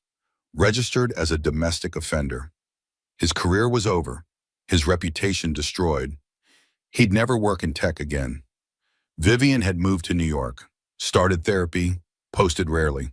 When she did, it was thoughtful, apologetic. She'd used her platform to talk about financial abuse, how she'd been unknowingly complicit, how women need to ask questions, verify stories, not trust blindly. Becca appreciated that. Vivian had been lied to too. Different lies, different manipulation, but hurt nonetheless. 6 months after Grace was born, Becca started writing the book. Not in the mansion. Too many ghosts still. She'd go to coffee shops, to Marley's apartment, to the park with Grace in a stroller. She wrote about the dog food, the shame, the hunger, the isolation. She wrote about Frank, Marley, Patricia, Dr. Mitchell, the people who'd saved her. She wrote about the email drafts. Gregory's words, his documentation of her destruction. She wrote about the trial, the victory, the freedom. And she wrote about Grace, about surviving to bring her into the world, about choosing life when death seemed easier, about becoming a mother despite everything. The writing was cathartic, painful, healing. The book published 8 months later. Starving for Love hit bestseller lists immediately. Women everywhere related, shared their stories, found their voices. Becca went on a book tour, morning shows, podcasts, interviews. She told her story over and over. Each time women would approach her afterward, crying, thanking her, saying me too in different ways. One woman whispered, "I'm eating crackers in my car right now because there's no food at home. Your book made me realize it's not my fault." Becca gave her Patricia's number, her own phone number, money for a hotel if she needed it immediately. The woman left. Becca hoped she'd call, hoped she'd find her own Frank, her own Marley, her own path out. A year after Grace was born, Becca did an interview on national television. The host asked the question everyone wanted to know. Do you regret marrying him? Would you go back and change it if you could? Becca held Grace in her lap, 1-year-old, babbling, perfect. I used to think I would, used to imagine what my life would be if I'd never met Gregory. But then I look at Grace and I realize she's worth it. The pain, the suffering, the dog food, all of it. Because it led to her. And she's everything. What would you say to women in similar situations? Becca looked directly at the camera, spoke to the woman eating crackers in her car, the woman hiding bruises, the woman believing she's crazy, the woman too afraid to leave.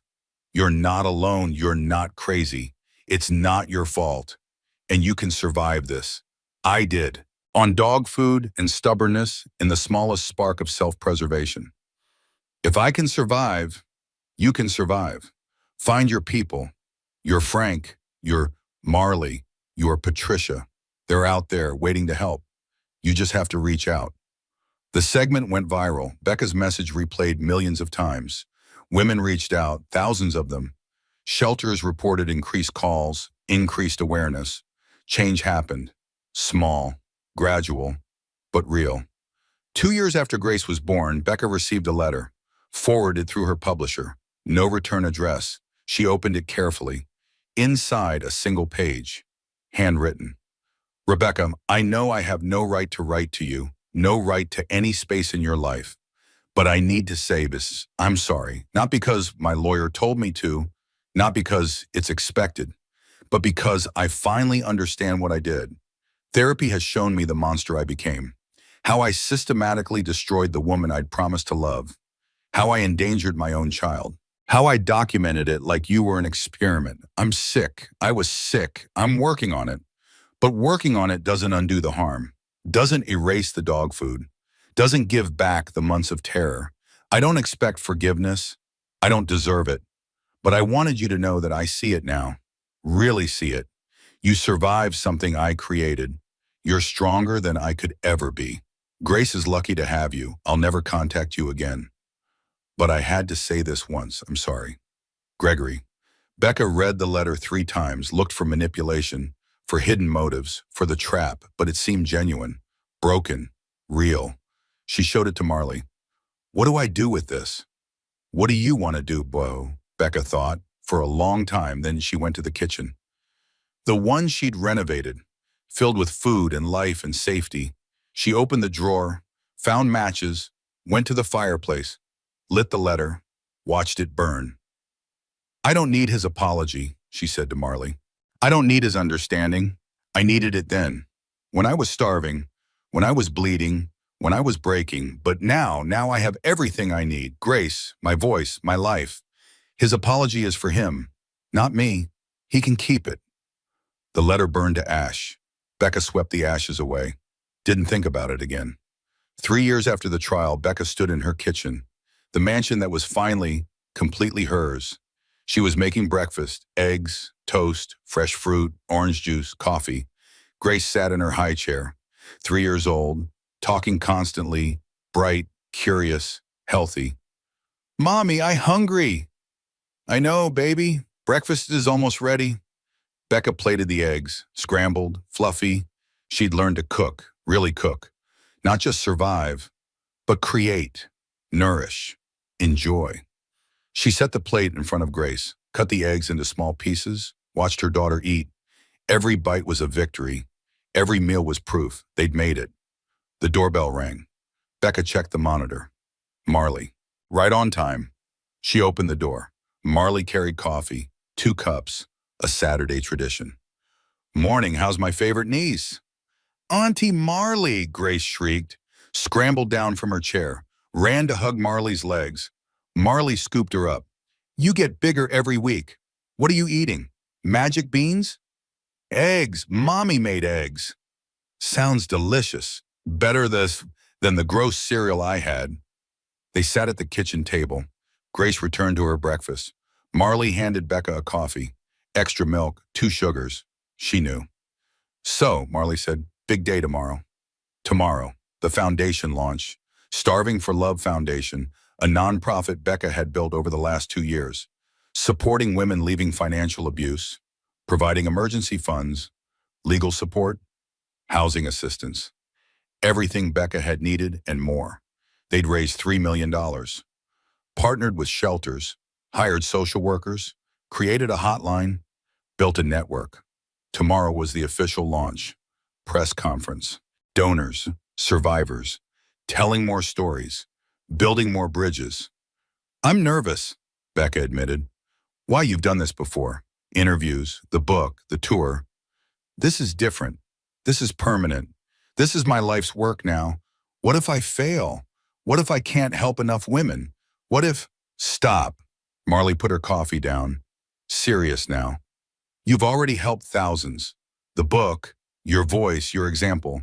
Women call the hotline daily because you showed them it's possible to lead, to serve him, to thrive. You're not going to fail. You're going to change the world. One woman at a time. Grace finished her eggs. Mommy, I done.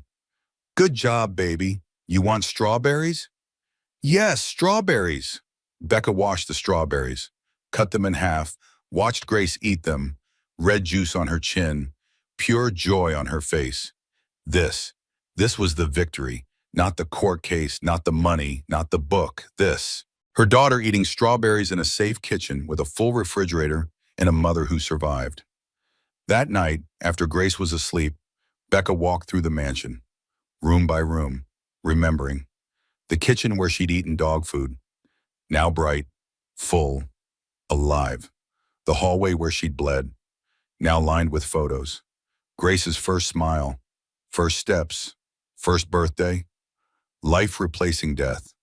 The guest room where she'd slept, now her office, desk, laptop, work for the foundation, purpose replacing emptiness.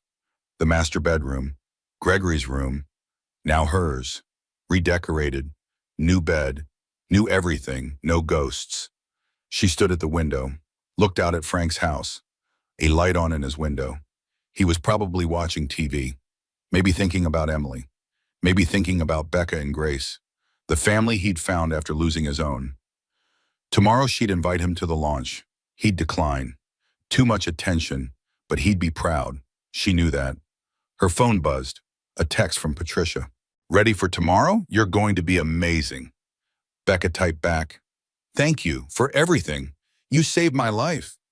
No, you saved your own life. I just helped with the paperwork.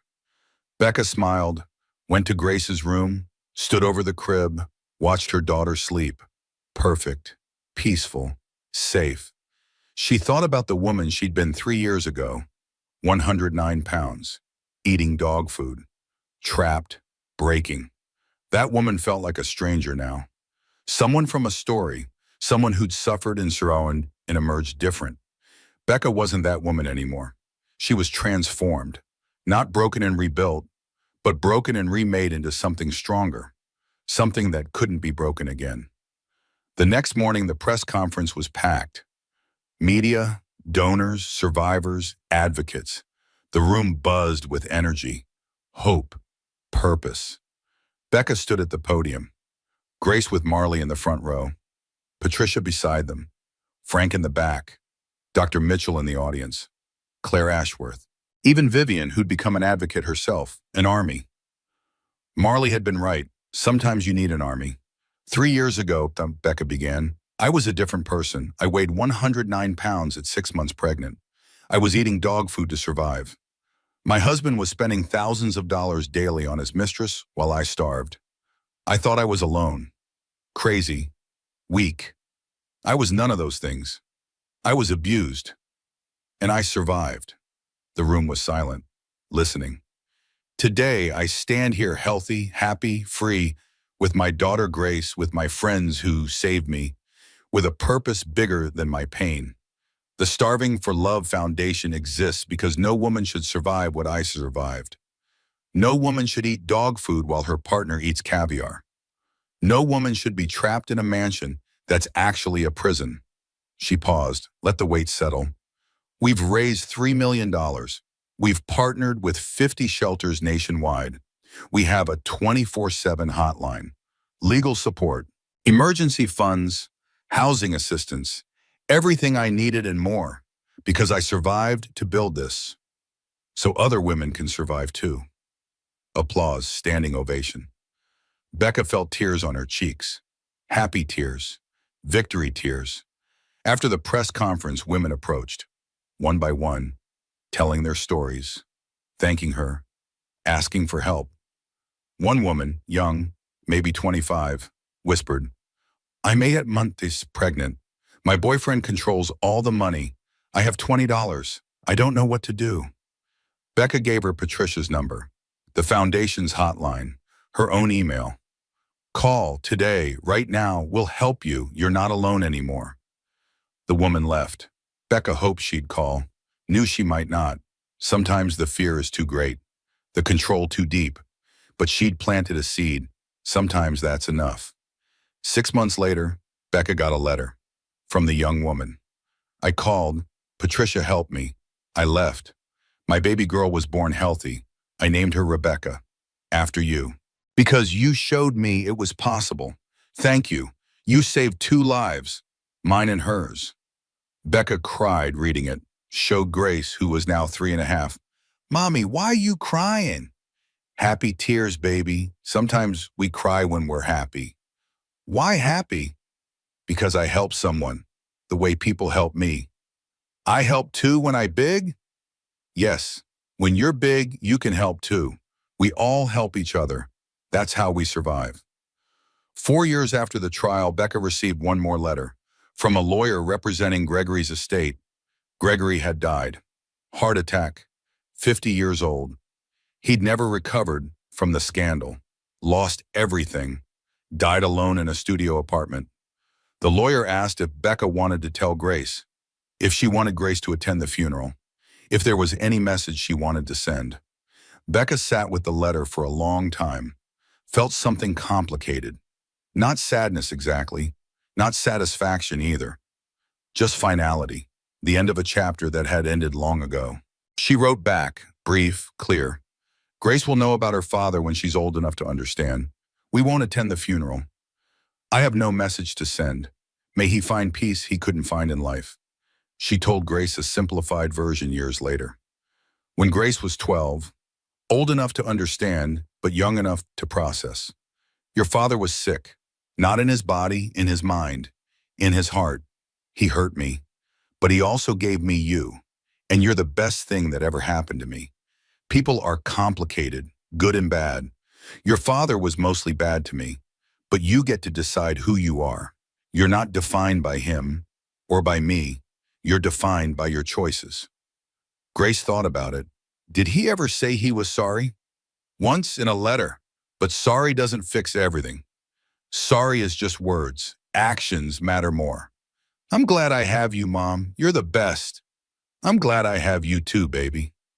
10 years after the trial, Becca stood in the same kitchen. Grace was 13, teenager, tall, smart, kind, everything Becca had hoped she'd be. The foundation had helped over 10,000 women, provided $20 million in support, changed laws, changed lives, changed everything. Becca was 54 years old, healthy, happy, successful. She dated a few times. One relationship lasted 2 years. It ended amicably. She was okay alone, preferred it sometimes. Grace was enough. The work was enough. She opened the drawer, the one where the can opener used to live. Now it held normal things, cooking utensils, measuring cups, nothing painful. But she remembered, would always remember, the dog food, the blood, the fear. Fear, the moment she decided to survive. That moment had saved her, had saved Grace, had saved thousands of women who came after. Grace walked into the kitchen. Mom, what's for dinner? What do you want?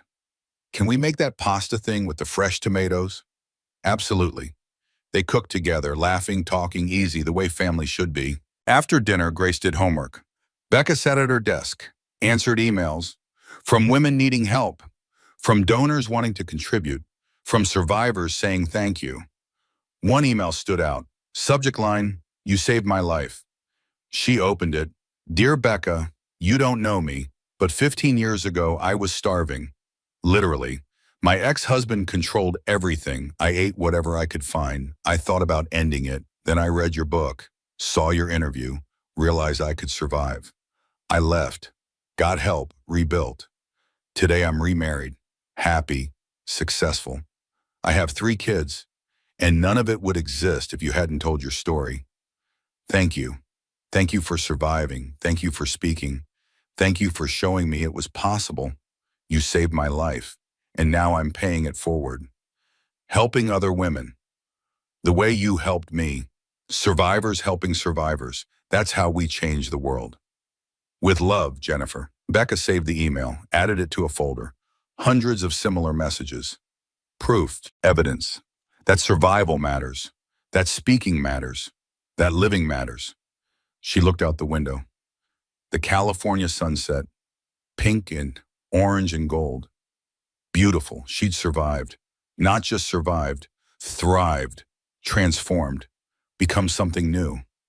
The woman who ate dog food was gone, but not forgotten.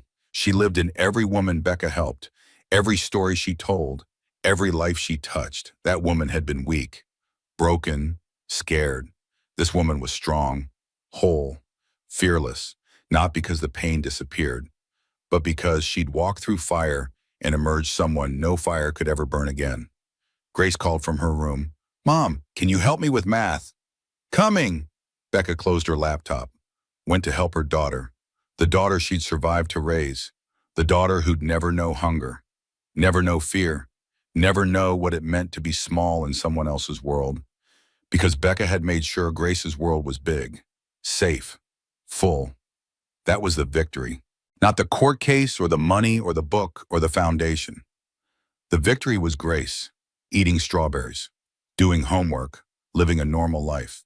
The victory was surviving and making sure no one else had to die in the process. That night, Becca stood in her kitchen one last time. The same spot where she'd opened that first can of dog food 4 years ago. The spot where she'd hit rock bottom, where she'd made a choice. Survive. The can opener was gone. The dog food was gone. The desperation was gone. But the lesson remained. When you hit bottom, you have two choices. Stay there or climb. Becca had climbed, crawled, fought, bled, survived, and in surviving, she'd given permission to thousands of women to do the same. She finally understood what the judge had said. Survival deserves to be rewarded. But more than that, survival deserves to be celebrated, shared, used as a weapon against the darkness. Becca had been starving. Now she was full, not with food, though her refrigerator was always stocked now.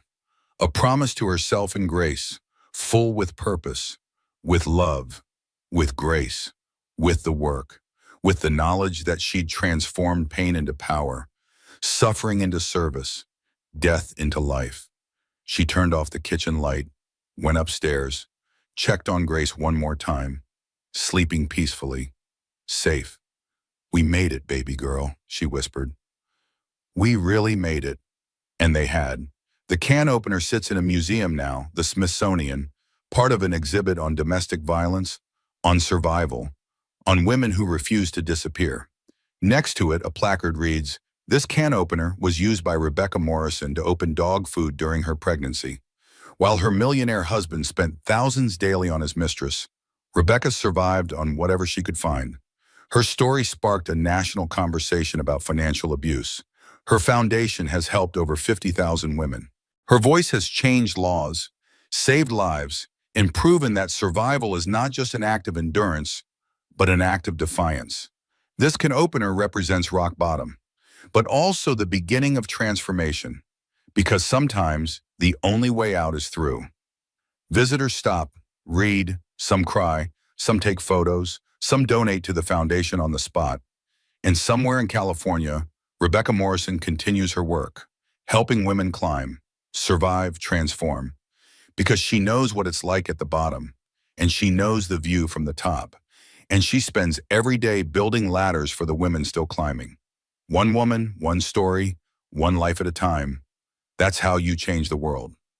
Rebecca's story didn't end in that courtroom. It's still happening today. Right now, there's a woman sitting in her car, afraid to go inside. There's a woman checking her bank account and seeing zero. There's a woman who thinks she's crazy when she's actually being destroyed.